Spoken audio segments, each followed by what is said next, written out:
రచిస్తా నేడే నవశకం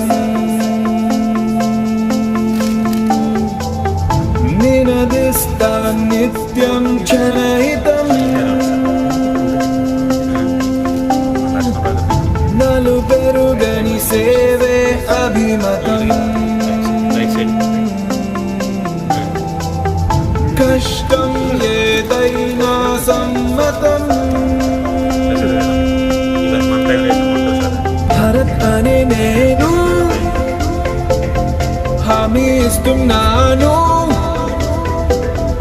బాధ్యున్నై ఉంటాను of the people for the people by the people ప్రతినిధిగా this is me